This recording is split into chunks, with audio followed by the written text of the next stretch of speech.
Welcome to today's chat with the Superintendent Webinar. My name is Jackie Tisdale, and I'll be your moderator for today's discussion. To give you a quick overview of the format, the webinar will last for 30 minutes, including a presentation and Q&A. All microphones are muted except for our presenters. You can use the question and chat module to submit questions, which will be asked at the end of the presentation, and these will be anonymous. You will have the chance to provide additional comments and feedback with a brief survey at the end of the webinar, and this is being recorded and will be archived on our website.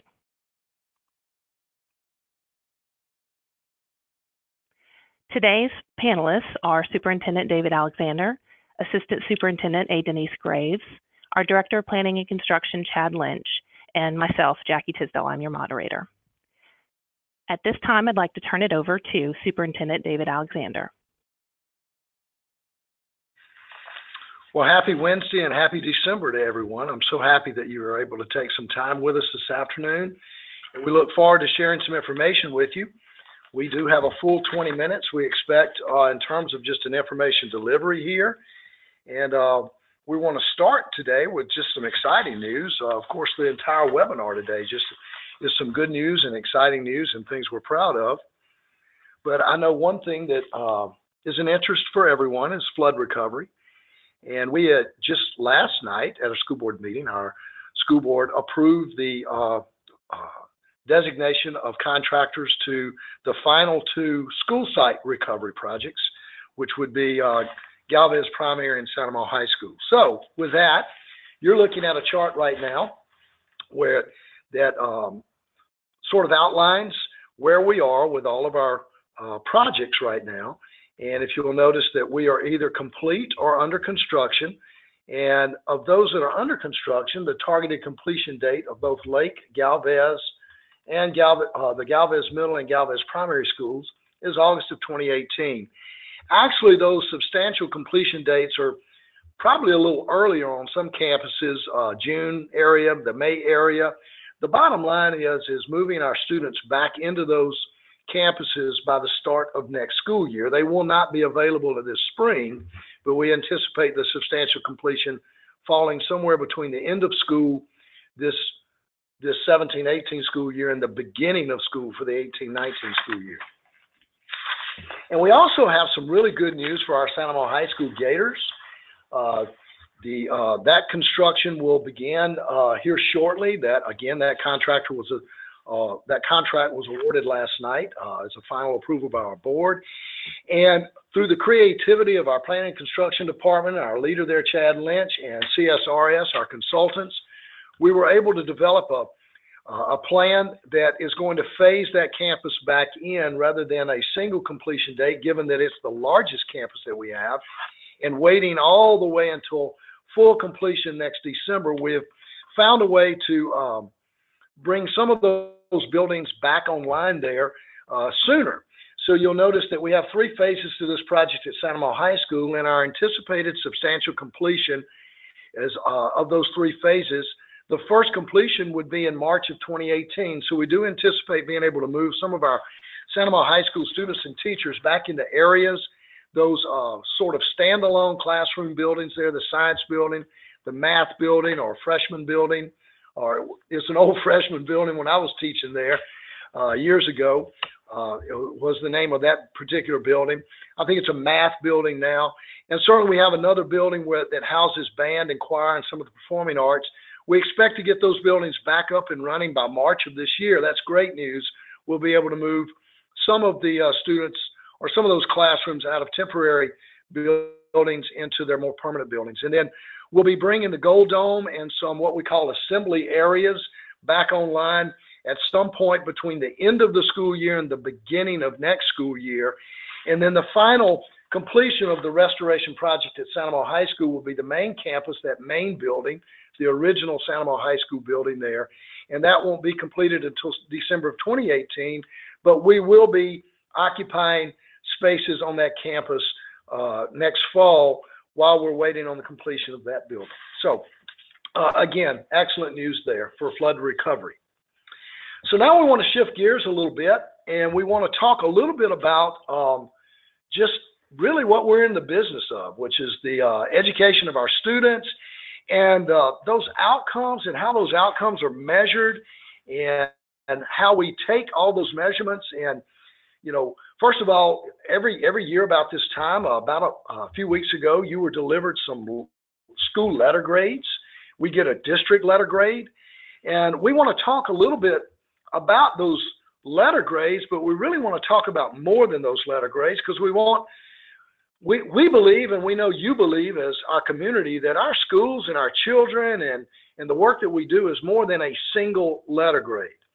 So we want to talk a little bit today about where those letter grades come from, but we want to talk more about the statistics around those letter grades, not necessarily how the state rolls those statistics up into a letter grade, but at the same time, we want to educate you the best we can about how that letter grade's determined.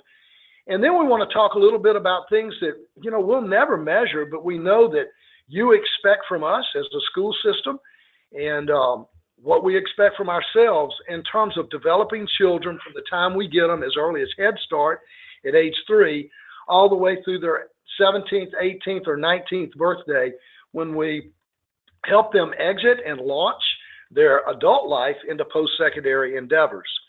So first of all, understanding performance scores, just real quick, these are sort of the data points that create letter grades.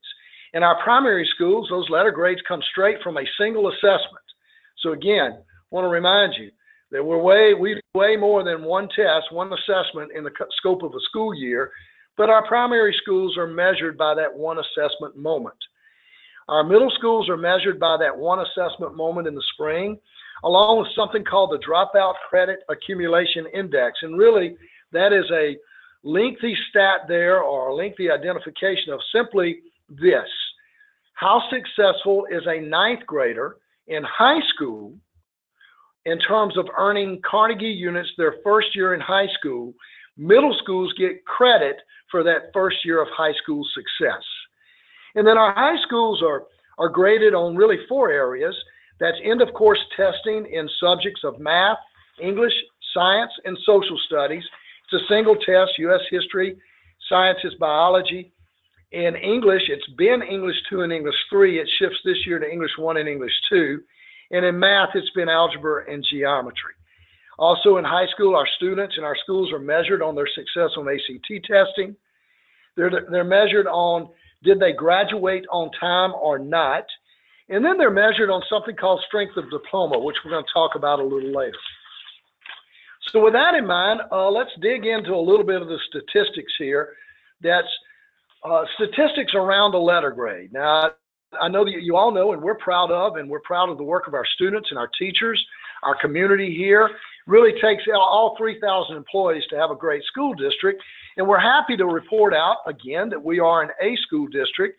But more than that, not just the letter grade, I think it's important that you should note that Ascension Parish ranks number 4 out of all the school districts in Louisiana in terms of how we work with our students around these statistics. And so with that, some of these data points that we just talked about, and just strictly 3rd through 8th grade assessment ranking, Ascension Parish is number 4 again in the state. If you'll notice there, I do want to bring to your attention that in 2016, our assessment index, and that's really a number that comes from how well our students who test in 3rd through 8th grade, how well they do on those tests. Every student that takes a test, they get points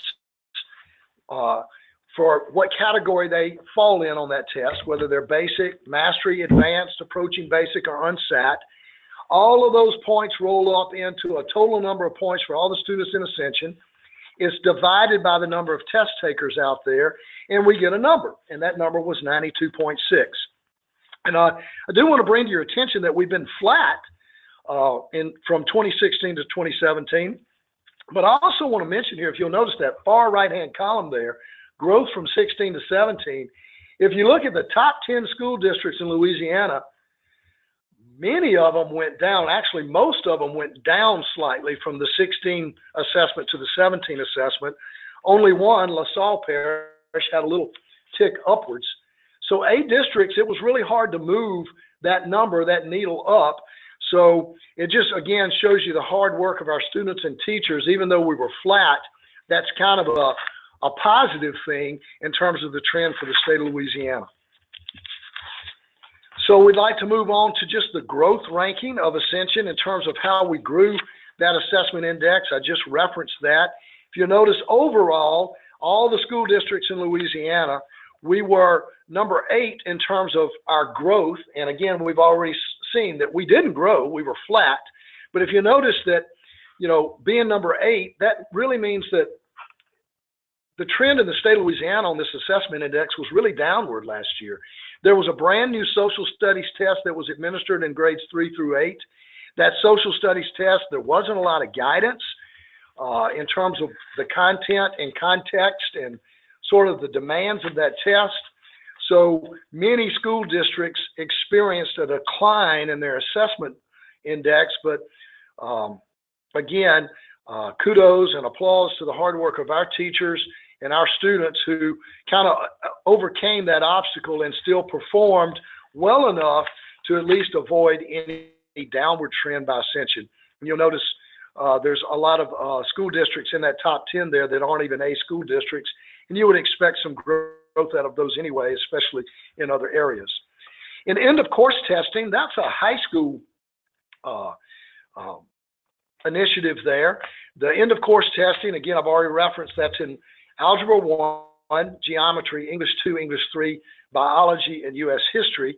If you'll notice, we had a slight upward trend in terms of our students' performance on end of course tests from 16 to 17. And that upward trend kind of landed us as number 5 in the state in terms of growth at that level. In ACT testing, this is another high school test that all of our juniors take. Every student takes by the end of their junior year, by March of their junior year.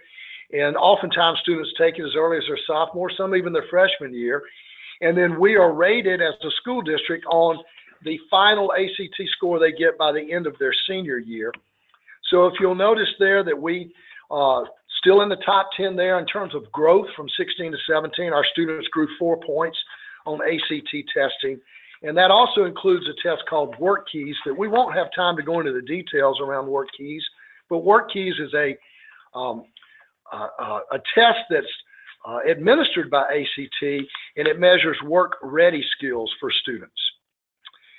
Another indicator out here, I just want to reference our graduation rate. If you'll notice that we're at 87.9%. The old or previous or current state goal for the 16-17 school year was that all school districts would have a 75% graduation rate. And you'll see we're well above that, making us well above what the state's goal would have been in the past. The new state goal, which we're going to talk about, new targets that the state has created out there for districts to chase after, is 90%. That means for anyone to be considered sort of an A district at that one component, graduation, you'd have to be at 90%. And Ascension is very, very close to that. And you know, the overall work here in a graduation rate is to make sure that you're maintaining high standards. You know, we control graduation just because we're the ones, our teachers are the ones that issue passing grades or failing grades at the high school level. So we certainly wouldn't want to lose the integrity of courses and drive a graduation rate up when students really aren't performing well. So we think we have a nice balance of both of those things. So before I move into something that we consider more important than a graduation rate, I want to talk just for a minute about another indicator that we're going to talk about in a few minutes is a graduation index. But before I go there, I want you to know that we think it's a more important measure than a graduation rate is the strength of diploma or graduation index that our students are measured on when they leave high school. And these are the experiences that we create for our students in terms of preparing them for their post-secondary world.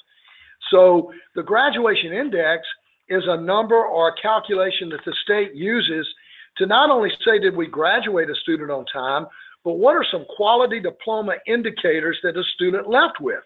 Or did the student just leave with the minimum standards of a high school diploma? So these quality indicators could be workplace credentials like certification in construction, like electrical certification, or certification in pipe fitting or welding, or certification in Microsoft Office Suite, certification in Excel, certified nursing assistants, all of those work-ready certifications that our students have access to earning those certifications while in high school. Also, some post-secondary credentials would be some, jump start into their college career if that's where they're headed. So AP testing, dual enrollment, where we have these dual enrollment partnerships with RPCC and with Southeastern and other universities.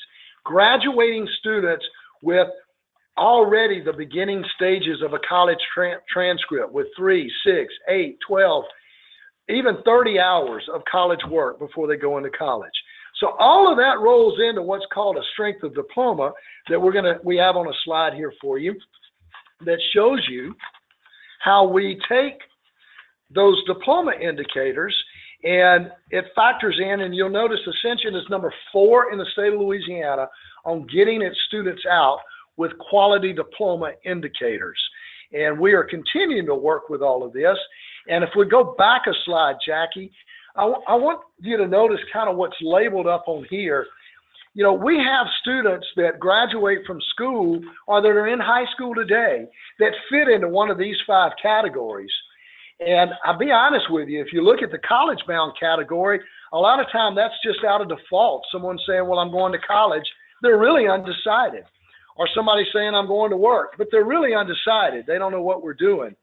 So for us to continue to put a lot of priority around what's called this graduation index and these high-quality diploma indicators, we're going to have to continue to focus our work with students. And this is where we need the help of our parents and our community in a partnership with our parents to help our students begin to make these decisions in high school about what their post-secondary direction is going to be. And for a student to make that decision at the 10th or 11th grade level of education, they have to begin learning back in primary and middle school some of the things about themselves, their own personal awareness of what opportunities exist in occupations. What are opportunities for careers? You drive by a facility like St. Elizabeth Hospital, but they have accountants and all kind of people that work. You don't have to be in the healthcare field to go work there. You don't have to be an educator to work in a school system. Helping our students understand the career opportunities that exist and matching those career opportunities with their interest and with their talents is really a long process that we recognize needs to begin very early, and something that we need to make sure we're all on the same page with. We're not asking for any 12-year-old or even a 15 or 16-year-old to make a lifetime to career decision. But what is important for us to give students that those experiences they need that will help them in the post-secondary world is for every one of our students to have some sort of pathway forward in post-secondary life. So, even a 25-year-old is still making career decisions about 30, and even a 30-year-old is making career decisions about being 40. So nothing is locking you into a lifetime, but opening up your opportunities and identifying those talents, interests that you have, and matching those with needs where, we all want to be purposeful and to have a quality of life at an income level that is suitable for all of us. And so that's the opportunities we want to open up with our students. And certainly we want to continue this path forward in making sure that we work hard to drive this strength of diploma index up as we go along. So with 2 minutes left of my time, I'm going to have to move quickly through a few accountability things. I've put in front of you, remember this webinar is recorded, so you'll be able to pull these slides up. But we are shifting our accountability, sort of how we're going to receive a letter grade every year. And remember, what we just went through, we're way more than just a letter grade. But how the state is going to roll up a letter grade in the future is going to look very different than the past. If you notice in the right-hand column there, the stuff that's in gold, you're going to see some changes. And one of the big significant changes in the future is that right now, growth is not calculated into a school or a district's performance score. So when we report out a letter grade, it has nothing to do with growth. You'll notice in the future, growth will be included in that score, and we're happy about that because we believe that's important. It's not just how we did in a moment, but it's how we grew, help children grow over the course of a year. And there's some other things I need to make you aware of in terms of shifts. On the next slide, you'll see some shifts that are actually going to be given in terms of how we earn points. And this is what I need everybody to understand. There are some drastic shifts in how schools are going to be scored in the future. Where we used to earn points of 100 for a basic score, and I say we, where a student who took a LEAP test in the 4th grade and scored basic earned 100 points in the past, or 125 in mastery, they'll only earn 70 and 100 now in the future. Where a student in high school earned 18 on an ACT and got 100 points toward our scores, now they'll only get, they'll get much less than that. They'll have to score 21 to get that same 100 points. So we're earning less, our students are earning less going in the future. It's already been determined, simulations indicate that the state will go from 270 A schools, which currently exist, to somewhere around 140, 150 A schools in the future. The same that's going to happen to a district. So we know letter grades are going to drop. And as my time winds down here, I want to remind all of you, we are proud, first of all, of the hard work and dedication of our students. Come to school every day to go home a little different than they came to us, to go home with a little bit more ability than what they walked in the door at 8 o'clock that morning. And they work hard at that, and that work pays off and shows at the results that we get back. But that work is measured way beyond just that letter grade. And the work of our teachers, our principals, our support staff, way more than just a letter grade. So as we move into a transition of letter grades, transitioning in the future, we want you to know that Ascension Parish strong, it's a strong school system, and that all of these pieces of a letter grade are things that we remain focused on. And how the state actually calculates a letter grade in the future, we'll give that some attention, but we know we want to continue to watch how we're growing students, how our growth is comparing to other school districts, not because it's a competition, but we want to be sure that we're serving our students as well or better than anybody in Louisiana. This time, I will open the webinar up to questions. Thank you so much, Superintendent Alexander. Our first question, and before I actually address that, I want to remind our participants to please use your question chat window to type questions in to ask. Our first question is, on your earlier slide, one of the rankings was for 3rd through 8th grade assessments, and we ranked number 4th. And earlier this year, it was announced that we had grown and we were ranked 2nd in the state on LEAP scores. So can you explain the differences between those two? Absolutely, and that's a great question. So what was reported out this summer was not the overall assessment index. What was reported out this summer was the growth that school districts had in the mastery and advanced categories only. So we have moved more of our students to mastery and advanced. I believe that that ranking at that time was number 2. So we were 2nd in the state of Louisiana of moving students from basic to mastery or from mastery to advanced.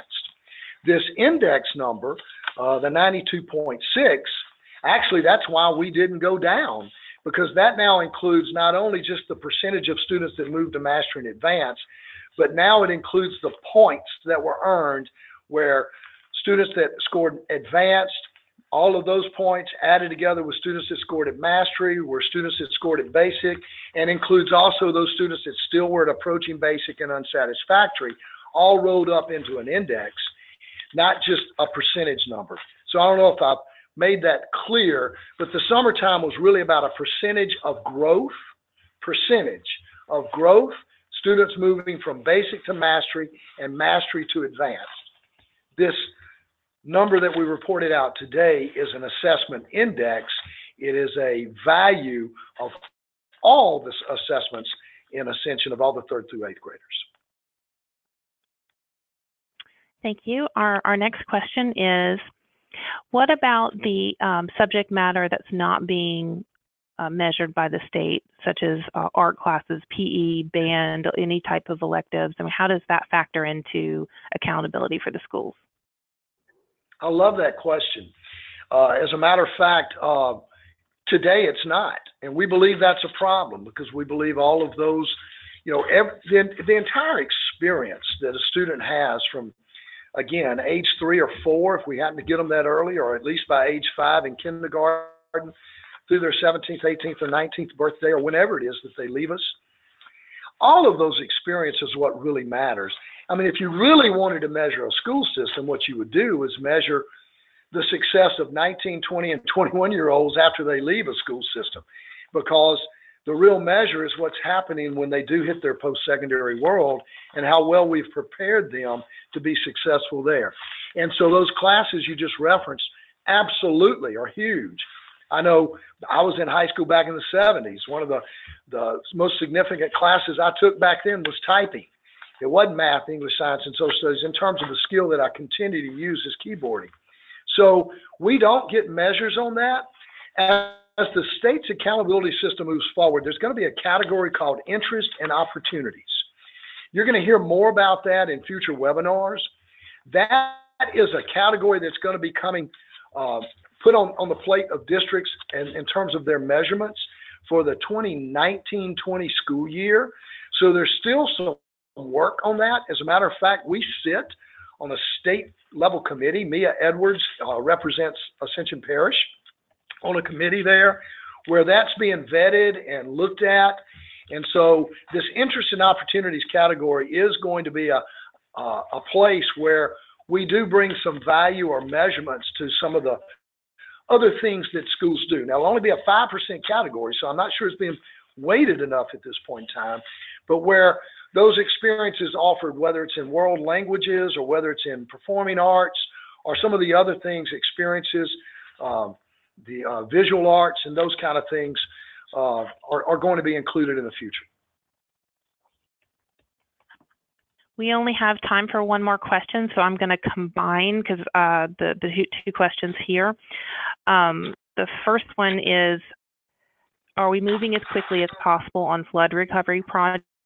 Are there any FEMA or funding barriers to that? And then the second part of that question is, when will we start seeing progress on new school construction? Okay, I'm going to hit on both of these, and I'm going to also add Chad, who's sitting here with me to fill in as well. And first of all, are we moving as quickly as possible? The answer to that question is yes. Are we moving as quickly as we want to, or as we would like to? Of course, we would love to have for all of this to have been done by now. So there's a delicate balance between moving as quickly as you possibly can so that you remain eligible for FEMA reimbursements, so that you do a quality job of flood recovery and repair, so that you go and assess and truly look deep into all the damages that you incurred, not just the surface damages, but digging into possibilities, and then including mitigation in your recovery process, so that if an event like this ever happens again, how can you prevent some of those damages? All of that takes a lot of time. In terms of FEMA reimbursements, we've always said that we're just, applaud our fiscal responsibility of our school board past, school board present, and how we were able to have the appropriate reserve funding to keep moving forward with this. But we do need FEMA to expedite some things, and we are working on that. We press that daily. We were fortunate to find out we just had another project that was obligated. Just learned yesterday that the Santa Maria primary campus was obligated. Means now we can start submitting reimbursement to FEMA to start recovering the money that we had there. And then as far as new construction projects, we are on a good pace with that. We are working with architects and design pieces on that, and we are at an appropriate, and I'm going to let Chad kind of step some of that stuff out and fill in on both flood and other. And then refer you to a website there that we have that keeps all this up. So flood recovery, I agree with David. We're making good pace on that. With the projects that we just awarded, that the board awarded last night, that means that of our 6 major school sites that had flooded, 2 are complete, Sanamo Middle and Primary, and 2 were already in construction as of, before last night, and then the last 2 became in construction as of last night. The notice to proceed dates are effective today on Sanamo High and Galvez Primary. So with that, all 6 of the schools that we have, 2 are finished and 4 are under construction, moving toward those deadlines that David put out in the beginning of the webinar. So we're not going as fast as we wish we would, but we are on a really good pace. When you look at the overall big picture on flood recovery, we expect those projects to wrap up, and we're already planning our demobilization of temp campuses, all the temporary buildings. We're starting that planning process now. And so we see the light at the end of the tunnel on flood recovery. On non-flood, on both sets of work, the non-flood and the flood, on our planning and construction website, we have status reports. We have a lot of documents available, but if you wanted to see the status of any project, those reports are online. The flood recovery is current, and actually I'm updating the non-flood status list right now, but I'll review it with you quickly. The Apple Digital Academy is in design development phase, which means it's got one last phase of design, construction documents, and then it would go out to bid. Head Start begins construction this week. That's a big major renovation to the 4-year-old program in Donaldsonville. 2 schools are in almost near complete with their designs. The Bluff Road Middle School and the Bullion Crossing Primary, they've got 2 or 3 months left of design, and then we'll go out to bid with those. The other 2 schools are in pre-design. We're not designing yet on 73 in Germany. Working on it, though. We're doing all the pre-stuff, which is surveys, traffic studies, drainage studies, wetlands reviews, that kind of thing. On the Prairieville Middle School gym, demolition is underway. I think just last week they tore down the old classrooms that are in the way of the new gym. And then real soon we'll be bidding the new gym work. Then covered play pavilions, we're trying to build about 14 of those. 10 of those are under construction. So some construction is underway. It just might be hard to see. If you travel around the district, you may see some slabs formed up. That's the covered play pavilions. The Laurie School is in the design development phase. It should go out to bid soon. That's classroom addition and office addition at Laurie Elementary. Let me see. We have not begun. Dutchtown Primary School is in construction documents phase. We'll be putting that out to bid soon. That's a classroom addition at Dutchtown Primary. The Parker Road Future High School site planning and permitting, we've not begun that. We've just done some pre-site work on that. So, but that status is online and available. I'll post this one today. So, and I just do want to remind you, we have some ribbon cuttings for our freshman academies. We opened the Sanamo Freshman Academy. We have East Ascension and Dutchtown ribbon cuttings that'll be late next week and early the following week. And we're excited about that. We want to thank you as a community. You continue to support the children in this community to have high quality facilities. And I know you do that through continuing to support millage renewals for construction. And that's a blessing. So in closing, remember, we're way more than just a letter grade. I want to mention to you, we got a D school in our school district, but they are 30th out of 654 schools in Louisiana for their assessment growth back from 16 to 17. And number 1 with 5 other schools in Louisiana in progress points earned. And that's how they support those students that have not yet achieved the basic level of competency there. We have a B school in our school district that is number 1. It's a middle school that's number 1 in SPS growth and number 6 in assessment growth out of 276 schools in Louisiana with middle school grades. So good things are going on. Even behind that letter grade, a lot of good things are going on no matter what that letter grade is. Thank you for joining us. I know we're over close to 5 minutes. Thanks for those of you that hung in here to the end. We do appreciate your participation in this. We look forward to doing a future webinar with you in January. We'll continue to provide information to you. Hope all of you have a great holiday season. We are just absolutely blessed to be and privileged to be able to serve this community and the children in this community. Ascension Strong, it's a great place to go to school and a great place to work. Thanks for joining us. Before we sign off, just want to make sure you know where our next webinar will be on January 31st. And as soon as you finish this webinar, you will be prompted for a very brief survey. Your answers to that survey will help us determine what the topic of our next webinar will be. Have a great afternoon.